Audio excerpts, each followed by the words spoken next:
नमस्कार दोस्तों। आज मैं आपके लिए रेलवे में पूछे गए उन सभी विज्ञान के प्रश्नों को लेकर आया हूं जो आपको रेलवे के आगामी परीक्षाओं के लिए काफ़ी महत्वपूर्ण है। इस वीडियो में हम फिजिक्स, केमिस्ट्री और बायोलॉजी के अति महत्वपूर्ण प्रश्नों को व्याख्या सहित देखेंगे, अतः आप मेरे चैनल को सब्सक्राइब कर लीजिए। पहला प्रश्न है, प्रकाश वर्ष किसका मात्रक है? यहाँ एकक लिखा हुआ है दोस्तों, इसका मतलब ही यही होता है कि प्रकाश वर्ष किसका मात्रक है। तो सभी लोग जानते हैं प्रकाश वर्ष दूरी का मात्रक है। देखिए यह कितनी बार पूछी गई है परीक्षाओं में। इसके यही चीज को एक और नाम से भी जाना जाता है। लाइट ईयर किसकी मापक इकाई है? तो लाइट ईयर प्रकाश वर्ष को ही बोला जाता है।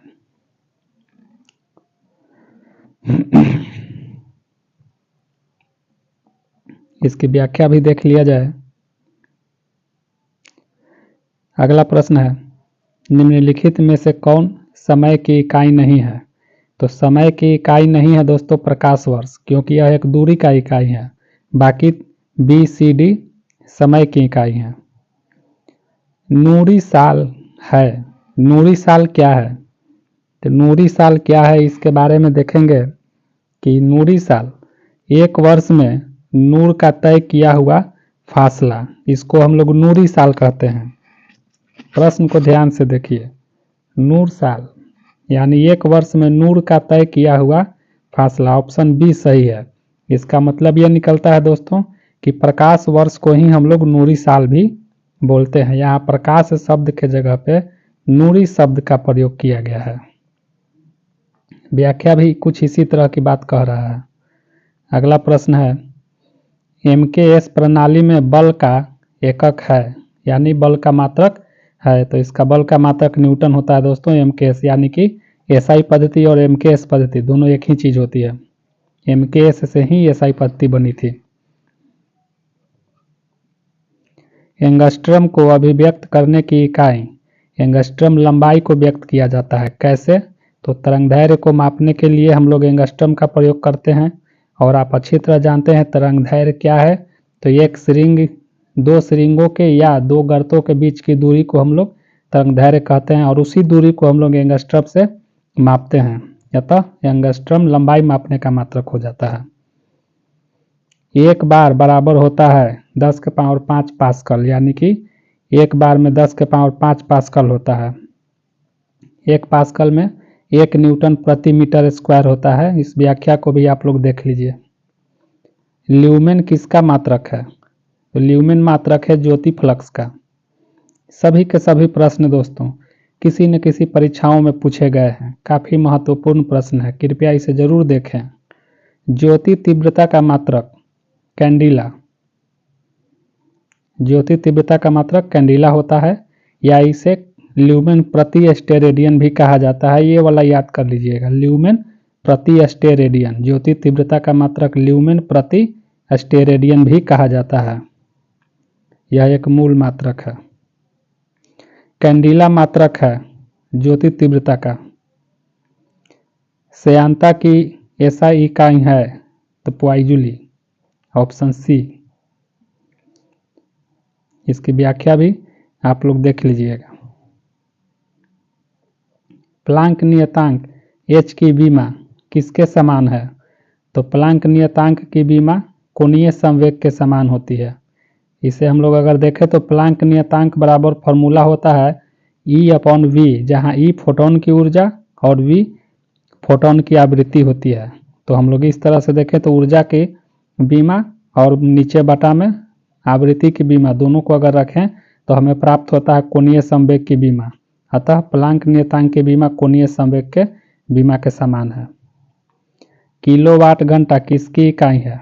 किलोवाट घंटा ऊर्जा की इकाई है, जिसे आप लोग यूनिट के नाम से जानते हैं। बिजली की रीडिंग आती है किलोवाट घंटा, अर्थात 1 किलोवाट घंटा में 1 यूनिट। इसकी व्याख्या भी यही कह रही है, देख लीजिएगा। कोणीय वेग की बीमा क्या होती है? कोणीय वेग की बीमा सी, ऑप्शन सी हो जाएगा सही।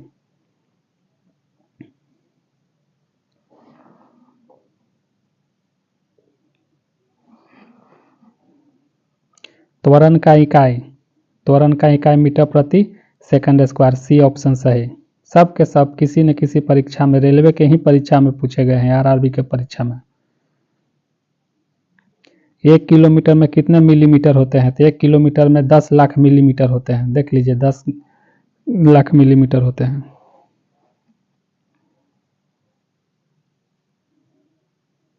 एक फेमटो बराबर होता है 10 के पावर -15, ऑप्शन नंबर बी सही होगा। एक म्यू कितना मीटर होता है? एक म्यू 10 के पावर -4 सेंटीमीटर के बराबर होता है, सी ऑप्शन सही है। एक माइक्रोन किसके बराबर होता है? एक माइक्रोन 0.001 मिलीमीटर। एक तारे की दूरी को मापने के लिए प्रयुक्त यूनिट, तारे की दूरी को मापने के लिए जो मात्रक प्रयोग करते हैं वो प्रकाश वर्ष है। गति के नियमों का प्रतिपादन किसने किया था? न्यूटन जी ने किया था, ऑप्शन बी सही। अब यहाँ से केमिस्ट्री के प्रश्न शुरू होते हैं। विद्युत रूप से परमाणु क्या है? तो परमाणु विद्युत रूप से उदासीन होता है। क्यों? क्योंकि परमाणु में इलेक्ट्रॉन और प्रोटॉन की संख्या समान होती है, अतः धन आवेश तथा ऋण आवेशों की संख्या समान हो जाने की वजह से परमाणु विद्युत उदासीन कहलाते हैं। अगला प्रश्न, किसी रेडियो सक्रिय वस्तु से उत्सर्जित अल्फा किरणें हैं, तो अल्फा किरणें क्या होते हैं? अल्फा किरणें हीलियम नाभिक की तरह होते हैं। देखिए इसकी व्याख्या, अल्फा किरणें 2 प्रोटॉन तथा 2 न्यूट्रॉन से मिलकर बनी होती है। तो 2 प्रोटॉन और 2 न्यूट्रॉन किस में होता है? हीलियम के नाभिक में। यह हीलियम के नाभिक को प्रदर्शित करती है। सोडियम क्लोराइड में क्या है? वैद्युत संयोजक बंधन होता है दोस्तों, बी। सोडियम अपने परमाणु से एक इलेक्ट्रॉनों का त्याग करता है और क्लोरीन ने उसका एक ग्रहण कर लेता है, अतः सोडियम और क्लोरीन के बीच वैद्युत संयोजक बंधन बनता है। इलेक्ट्रॉनों के आदान प्रदान से यह बंधन बनता है। सहसंयोजी यौगिक का उदाहरण, तो सहसंयोजी यौगिक का उदाहरण हो जाएगा आपका option number C.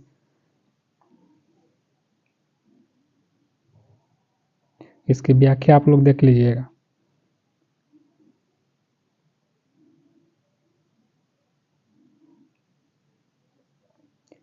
Ferric oxide में लोहे की संयोजकता क्या है? फेरिक ऑक्साइड में लोहे की संयोजकता +3 होता है।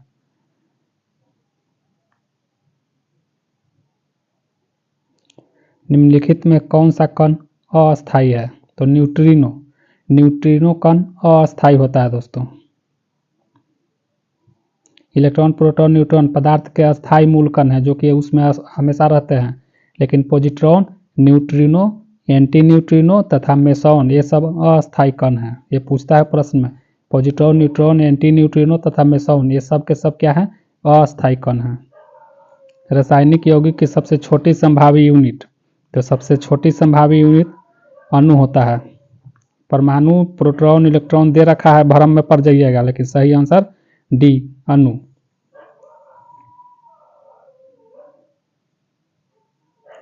रासायनिक अभिक्रिया में निम्न प्रभावित होते हैं। कौन प्रभावित होता है रासायनिक अभिक्रिया में? इलेक्ट्रॉन, क्योंकि रासायनिक अभिक्रिया में इलेक्ट्रॉनों का ही आदान प्रदान या सहसंयोजक बंधन बनता है, इसलिए इलेक्ट्रॉन ही प्रभावित होते हैं, प्रोटॉन नहीं। नाभिक में प्रोटॉन और न्यूट्रॉन जहाँ रहते हैं वहीं रह जाते हैं, इलेक्ट्रॉन ही इधर उधर हो जाता है। पानी आयनिक लवण का सुविलायक है। क्यों? पानी आयनिक लवण का सुविलायक है इसलिए क्योंकि उसका द्विध्रुव आघूर्ण अधिक होता है। पानी के मॉलिक्यूल्स का जो द्विध्रुव आघूर्ण है वह अधिक होता है। व्याख्या को इसे आप लोग पढ़ लीजिएगा। सभी प्रश्न आप लोग एकदम रट्टा मार के परीक्षा में जाइएगा। 10वां प्रश्न, रोलर बेरिंग का स्नेहक करने के लिए सामान्यतः निम्नलिखित स्नेहक की आवश्यकता होती है। कौन सा? अर्ध ठोस।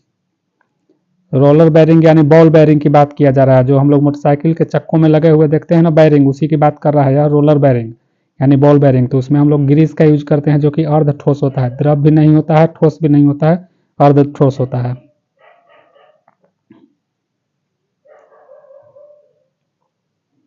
इलेक्ट्रॉन वहन करता है 1 यूनिट ऋण आवेश। इलेक्ट्रॉन वहन करता है 1 यूनिट ऋण आवेश।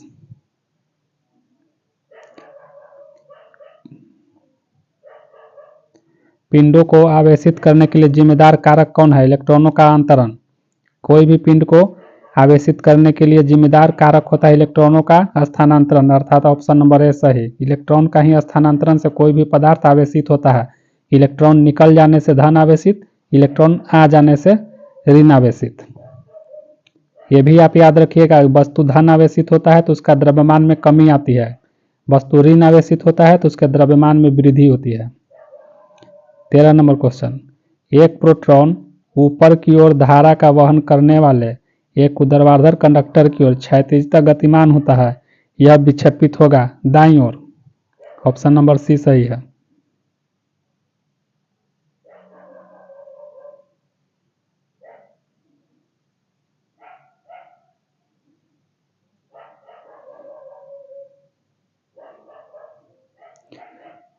चौदह, किसी तत्व के गुणों को प्रदर्शित करता है कौन? परमाणु क्रमांक। परमाणु क्रमांक ही किसी तत्व के गुण को प्रदर्शित करता है, अर्थात परमाणु क्रम की संख्या बदल जाने से वस्तु 1 से 2 हो जाता है। जैसे वस्तु मान लेते हैं कि सोडियम है, 11 परमाणु क्रमांक है, अगर परमाणु क्रमांक 12 हो जाए तो वह 100% बदल करके मैग्नीशियम बन जाता है। अर्थात परमाणु के गुणों का प्रदर्शन परमाणु क्रमांक कैसे ही होता है। 15, किसी तत्व के परमाणु में 10 इलेक्ट्रॉन, 10 प्रोटॉन तथा 12 न्यूट्रॉन है, उस तत्व का परमाणुविक भार। तो परमाणुविक भार होता है प्रोटॉन और न्यूट्रॉन, अर्थात जो परमाणु के नाभिक में जो तत्व जो कण होते हैं उन्हीं का वजन यहाँ देखना है। तो प्रोटॉन 10, न्यूट्रॉन 12, तो 10 12 22, सही ऑप्शन बी। 16, किसी तत्व के परमाणुविक भार को किसमें व्यक्त किया जाता है? तो परमाणुविक भार को एएमयू में व्यक्त किया जाता है, जिसे हम लोग एएमयू एटॉमिक मास यूनिट कहते हैं। 17, किसी तत्व के परमाणु की दूसरी कक्षा में इलेक्ट्रॉनों की अधिकतम संख्या हो सकती है, तो दूसरे कक्षा में अधिकतम इलेक्ट्रॉनों की संख्या 8 हो सकता है। अब कैसे निकालते हैं? तो 2 के पावर n 2n स्क्वायर एक फॉर्मूला होता है दोस्तों, 2n स्क्वायर, 2 रह जाएगा, n रहेगा कक्षा की संख्या और उसका स्क्वायर, 2n स्क्वायर होता है। ये प्रश्न कई बार पूछता है कि परमाणु के कक्षा में इलेक्ट्रॉनों की अधिकतम संख्या कितनी हो सकती है? तो 2n स्क्वायर, जहाँ जितने नंबर की कक्षा पूछेगा n के जगह उतना वैल्यू रख करके इसको कैलकुलेट कर लीजिएगा। यहाँ दूसरी नंबर पूछा था तो 2 गुने 2 के पावर स्क्वायर कर दिया गया, तो 2 के स्क्वायर 4 हो गया, 4 दूनी 8 हो गया। निम्नांकित में से 20 न्यूट्रॉन तथा 18 इलेक्ट्रॉन वाला कण कौन सा है? 20 न्यूट्रॉन और 18 इलेक्ट्रॉन, तो पक्का है कि 18 प्रोटॉन भी उसमें होगा। तो आप लोग 18 प्रोटॉन और 20 न्यूट्रॉन दोनों को आपस में जोड़िए, तो 18 इलेक्ट्रॉन है तो 18 प्रोटॉन भी होगा। तो आपका सही आंसर हो जाएगा बी। देखिए 18 लिखा हुआ है, AR 38, तो सबसे पहले होता है परमाणु क्रमांक लिखा हुआ था, 18 परमाणु क्रमांक लिखा हुआ है जो कि प्रोटॉनों की संख्या के बराबर होता है। बहुत ही टिपिकल क्वेश्चन है, थोड़ा सा इधर उधर घुमाना है और कुछ ज़्यादा नहीं है। थोड़ा सा देख लीजिएगा, आप लोग व्याख्या देख लीजिएगा, खूब अच्छा से समझ में आ जाएगा। संतुलित रासायनिक समीकरण में अभिकारक पक्ष व उत्पाद पक्ष में किसकी संख्या समान होती है? आप ठीक से सोच समझ के जवाब दीजिए। जब भी कोई भी रासायनिक समीकरण बनता है तो समीकरण में बाएं साइड और दाहिने साइड, एक साइड होता है अभिकारक और एक साइड होता है उत्पाद। उसमें कौन सी चीजें नहीं बदलती है? तो परमाणुओं की संख्या नहीं बदलती है दोस्तों, याद रखिएगा। जितने परमाणु पहले थे रासायनिक अभिक्रिया के बाद भी उतने ही परमाणु होने चाहिए। परमाणुओं की संख्या बदलने का मतलब है कि नए पदार्थ की उत्पत्ति हो जाना। तो नए पदार्थ कोई ऐसा नहीं बनता है, जितने पहले से परमाणु थे उतने ही परमाणु रहेंगे। वो परमाणु आपस में जुड़ जुड़ के कोई दूसरे नाम के यौगिक जरूर बना लेंगे, लेकिन परमाणुओं की संख्या समान ही रहती है। अब यहाँ से हम लोग बायोलॉजी का पहला प्रश्न देखेंगे। इसे शुरू करने से पहले मैं बता दूं, इस वीडियो के सीरीज में मैं कई सीरीज लेकर के आऊँगा, जिसमें फिजिक्स, केमिस्ट्री और जीव विज्ञान अर्थात बायोलॉजी के वैसे प्रश्नों को दिखाऊंगा जो आज तक रेलवे ने अपने इतिहास में सभी परीक्षाओं में, चाहे वो ऑनलाइन की परीक्षा हो चाहे ऑफलाइन की परीक्षा हो या एनटीपीसी की परीक्षा हो, सभी में उसने पूछे हैं। और इनके पूरे के पूरे एक तरह से कह सके तो रेलवे का एक क्वेश्चन बैंक में डील कर रहा हूँ।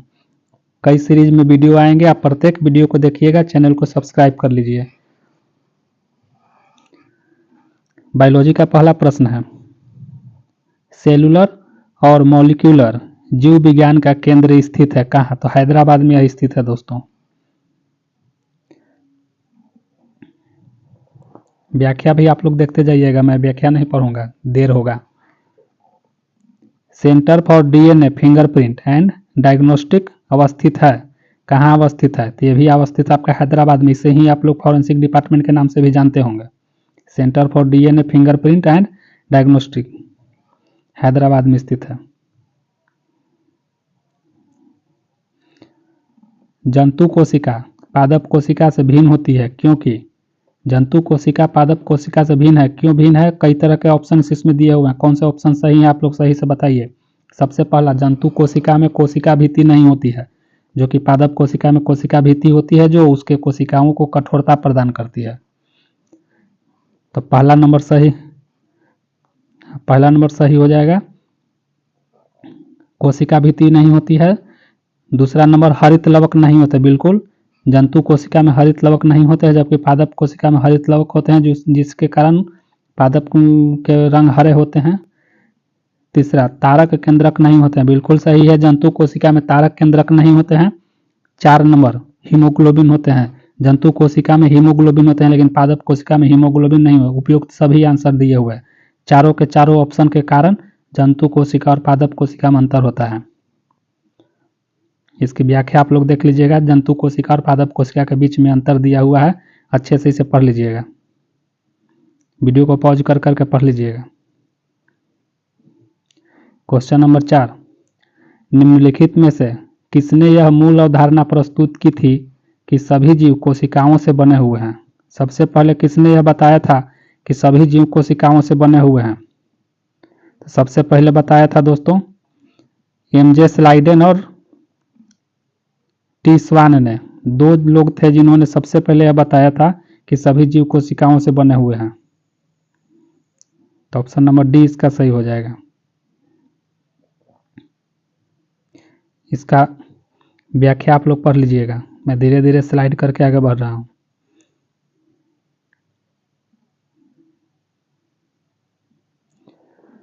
पांचवा, निम्नलिखित में से कौन सा शरीर के ऊतकों की वृद्धि, विकास व सुधार के लिए महत्वपूर्ण है? प्रोटीन। शरीर के ऊतक की वृद्धि, विकास और सुधार के लिए प्रोटीन महत्वपूर्ण है।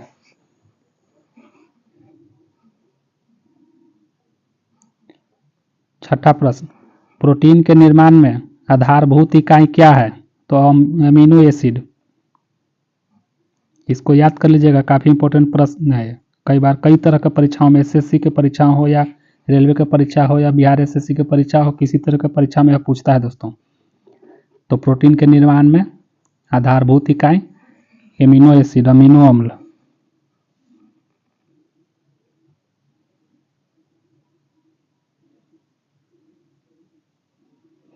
प्रोटीन बनाने के लिए अमीनो अम्ल आवश्यक होते हैं 20। इसकी व्याख्या आप लोग अच्छे से पढ़ लीजिएगा। 20 एमिनो एसिड में से 10 का संश्लेषण लीवर के द्वारा होता है तथा 10 का आहार में उपस्थित होना जरूरी है।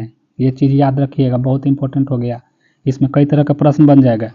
20 एमिनो एसिड्स की आवश्यकता होती है, जिसमें से हमें 10 आहार से यानी भोजन से मिलना होता है और 10 का संश्लेषण लीवर के द्वारा होता है। एमिनो अम्ल मिलते हैं प्रोटीन में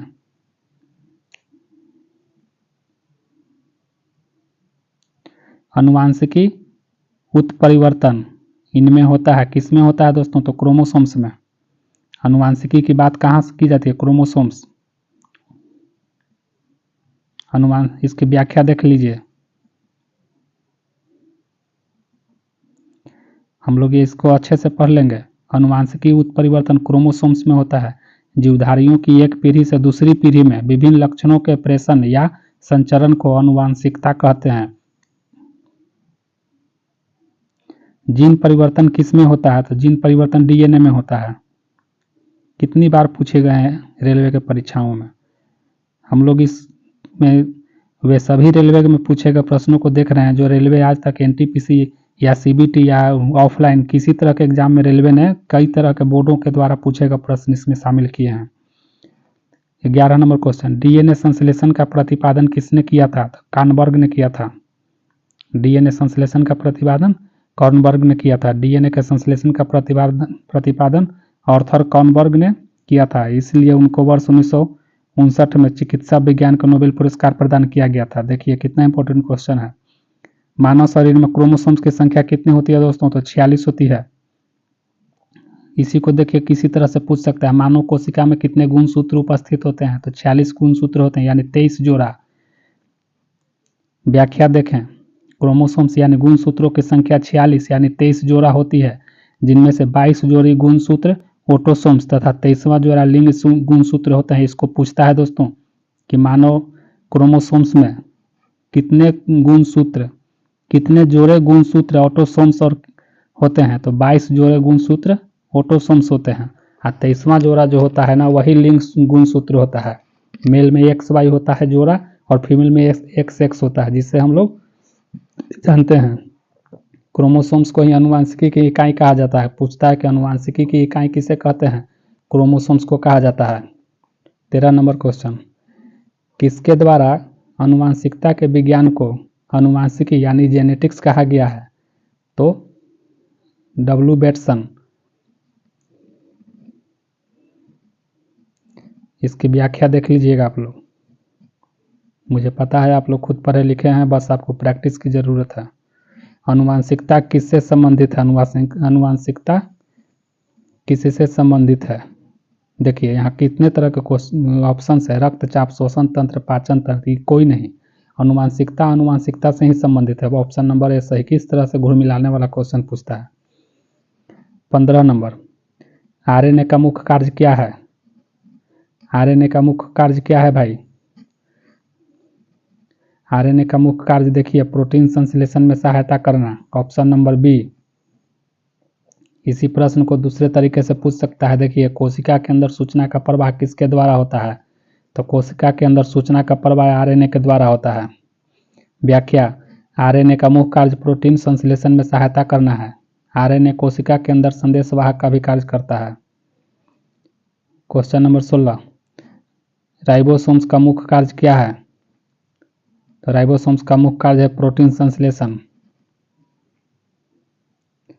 राइबोसोम्स आरएनए तथा प्रोटीन का बना होता है। देखिए, राइबोसोम्स किस चीज़ का बना होता है?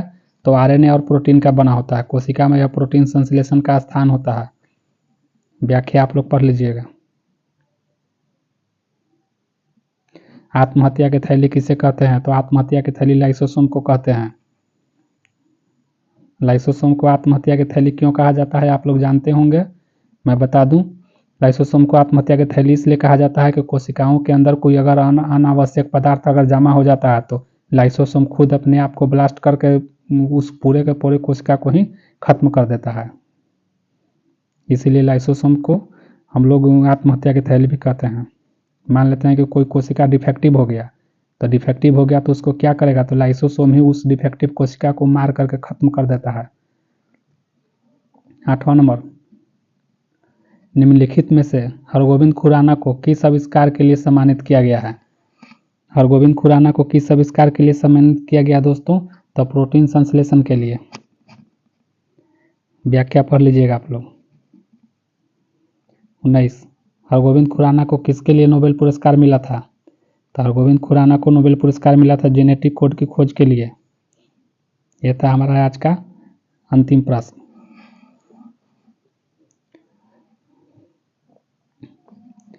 आप लोग कृपया इस चैनल को सब्सक्राइब करें, क्योंकि मैं विज्ञान के, रेलवे में पूछे गए विज्ञान के कई वीडियो का सीरीज लेकर आने वाला हूं।